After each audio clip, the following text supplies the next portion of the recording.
From both my experience with asking friends to what I've read and watched online, one of the biggest reasons players leave hero shooters is often the same. They just got stale. This is precisely why today I want to really quickly discuss why map pools are a bad direction for Marvel Rivals. Yes, the ranked issues I talked about last video are a bigger issue, but this is also incredibly important, and alarmingly, it seems like nobody else is talking about it. So let's get into it. Hero shooters are, kind of by design, already a pretty repetitive genre. Your goal is generally like one of three typical ideas. Push a payload, cap a point, don't let them push a payload or cap a point, etc. This is one reason why it's great to have a diverse and sizable cast, giving players not only a lot of options to what kind of playstyle they use for this particular match, but also simultaneously providing more possible hurdles for them to face based on the enemy team's composition. History shows us that, especially when meta gets stagnant and the same heroes appear every single match, especially for extended periods of time, the community gets bored. I believe it's on both the balance team as well as the design team to provide not only several varying characters, but attempt to design and balance them in such a way that there aren't concrete answers to every situation, and give players the freedom to address their obstacles their own way. I want to make a video on this topic in the future, but I think people have a lot of messed up views on what makes balance and a meta considered healthy.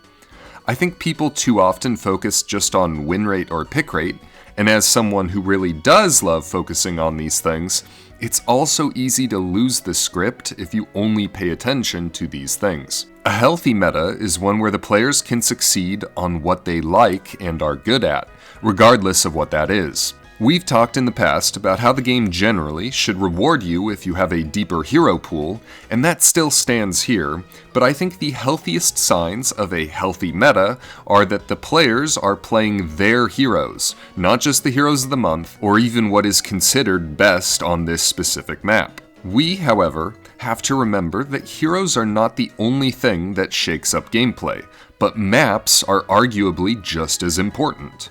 From setting the tone of the match using atmosphere, to directly impacting the ways interactions between teams can occur, I think it's immensely important that games like Marvel Rivals feature a wide list of possible maps in order to keep things fresh and not let things get stale.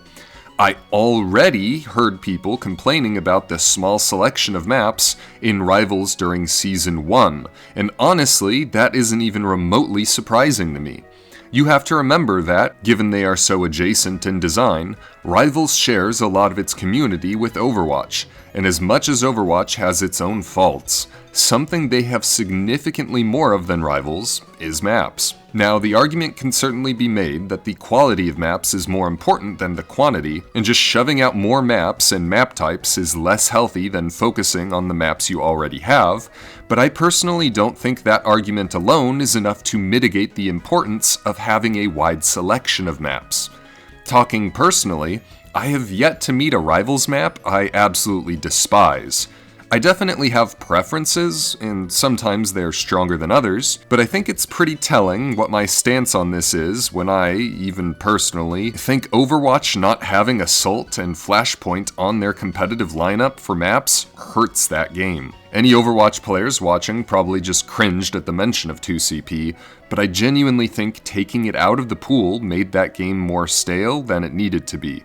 And with Rivals having such a small map roster, I am really concerned to see them already implementing a competitive map pool. Really quickly, I want to address the benefits of a map pool. As far as I can tell, map pools do a few things. First of all, they provide more solid practice for things like professional teams. When you limit a map pool, you essentially get the opportunity to focus your practice, both in things like technique and learning specific spots for things, whether it be positioning or even techs, in order to kind of perfect your play on said map. And while I actually personally see this as a negative, I understand how it could be a positive to someone. I'm supposed to be positive right now, so I'll be brief, but the reason I personally see this as a negative is because it rewards playtime while punishing a lack of playtime. I already think the game does this enough, just inherently, with game knowledge and muscle memory. I don't think it needs to further punish people with a 9 to 5 or school by solidifying this game as only for those who can practice it all day. I'm exaggerating slightly, but that pattern is there. Personally, that was one of my least favorite things about the Valorant/CSGO genre. Second, they let devs focus more attention on balancing these specific maps. I don't think this is usually a big deal, or at least it hasn't been for Rivals just yet, but for other games, a map pool historically has been a way to let poorer balanced or even poorer designed maps still live on without requiring a rework immediately, given they aren't used for competitive play. Finally, and probably the least thought about benefit, map pools make returning maps more exciting and positive. While familiarity breeds contempt, distance strengthens love. Which, ironically, will be where I start for explaining why map pools are a terrible idea for Rivals. If those maps that are left are viewed more favorably while they are away, the maps in the current map pool will become hated all the more quickly. Even before map pools, I already felt disappointed to see the same map more than once in a row. And when I heard about Krakoa, as well as just in general the schedule of 2 maps a season, I was elated to think this problem will slowly get better with time. But lo and behold, the dev team is purposefully making this problem worse. But, I mean, hey, that's why we're here to talk about it. This is such an easy thing for the devs to undo, and they've shown in the past they listen to feedback. Maybe if this gets shared around enough, they'll listen. It really is kind of a singular point, but I think it's the most pronounced one to this discussion by miles. This game thrives off diversifying the feel of each match and the things that can and do happen.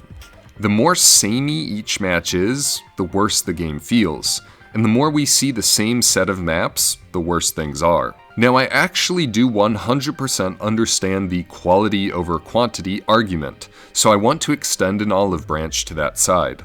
If we are concerned about the balance and design of our maps so much that we are willing to implement something like map pools in order to address this, I would much rather have the devs carefully design every map right from the start and only release them when they are ready rather than just arbitrarily limit the maps we can play on each season.